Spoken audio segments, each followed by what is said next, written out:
हताश होकर चिंटू रानो के घर पहुंचा। रानो उदास बैठी थी। चिंटू उसके पैरों में गिर गया। रानो बहन, मुझे माफ कर दीजिए। मैंने ही आपकी सारी अदरक चुराई थी, लेकिन आज मेरी माँ की जान खतरे में है। कालू ने मुझे धोखा दिया। क्या आपके पास एक भी टुकड़ा बचा है? अच्छा, तो तुम हो वो चोर?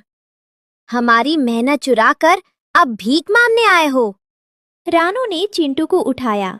उसकी आंखों में गुस्सा नहीं, दया थी। रानो ने अपनी रसोई के डिब्बे से एक छोटा सा सूखा अदरक का टुकड़ा निकाला।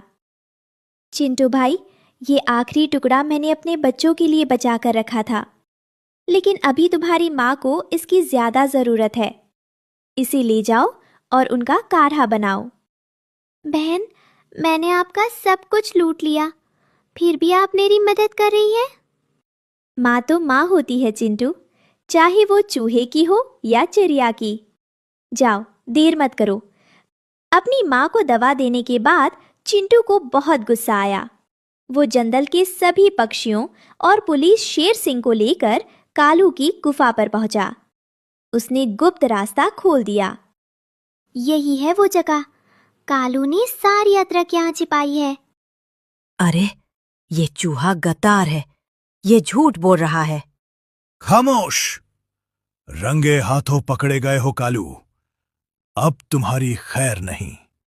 सारी अदरक जब्त करके डॉक्टर कबूतर को दे दी गई। डॉक्टर ने सबका इलाज किया। चिंटू की माँ भी अब ठीक थी। चिंटू शर्मिंदा होकर रानो के पास खड़ा था। रानो बहन, मैं आपका गुनहगार हूँ। आप जो सजा देंगी मुझे मंजूर है। तुमने अपनी गलती मान ली और उसे सुधारा, यही सबसे बड़ी सजा है। बस याद रखना, दूसरों का बुरा करके कभी अपना भला नहीं हो सकता। चिंटू भाई, सिर मत झुकाओ। तुमने अपनी गलती मान ली और समय रहते उसे सुधारने की कोशिश की। एक इंसान या जानवर के लिए अपने भूल स्वीकार कर लेना ही सबसे बड़ी प्रायश्चित है। लेकिन जरा सोचो, अगर आज तुम्हारी माँ बीमार ना होती तो क्या तुम्हें उन सैकड़ों माँओं का दर्द समझ आता जिनके बच्चे कोहरे की मार झेल रहे थे।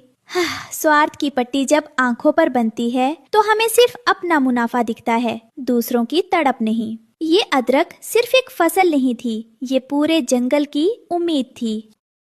जंगल में फिर से खुशहाली लौट आई और सबको अदरक वाली चाय मिली। इस कहानी से ये सीख मिलती है, तूफान के बाद रानो चिड़िया का घोंसला टूट गया था। वो रहने के लिए नई जगह ढूंढ रही थी। तभी उसकी नजर एक पीली, पुरानी और टूटी हुई स्कूल बस पर पड़ी, जो झाड़ियों में फंसी थी। देखो गुड़िया, ये लोहे का बड़ा घर कितना मजबूत है। इसके अंदर बहुत सारे कमरे, मतलब सीटें हैं। हम इसे अपना घर बनाएंगे। मम्मा, इसमें तो बहुत धूल है, पर ये है क्या?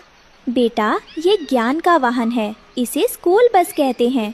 रानो और गुड़िया ने मिलकर बस की सफाई की। उन्होंने फटी हुई सीटों पर मुलायम घास बिछाई और बस की खिड़कियों को चमकदार बना दिया। दोस्तों, ये रहे हमारी आज की वीडियो के प्यारे सब्सक्राइबर्स और फॉलोअर्स के नाम।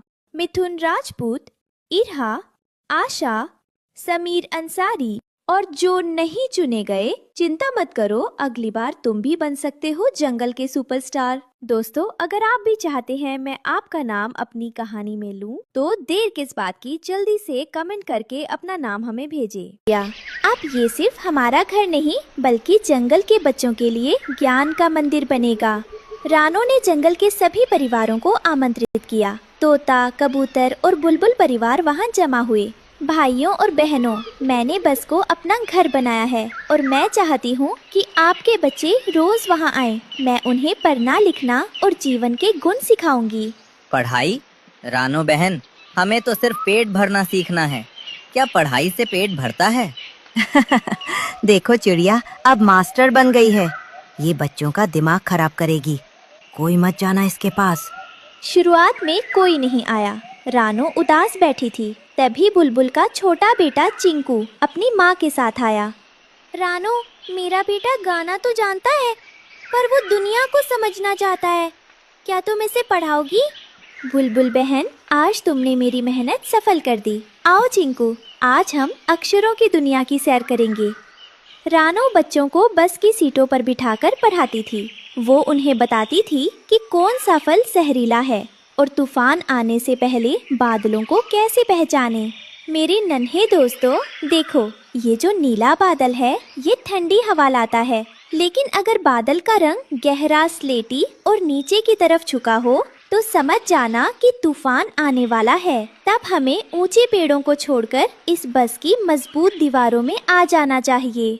मम्मा, और वो लाल वाले जामुन, क्या वो हम खा सकते हैं?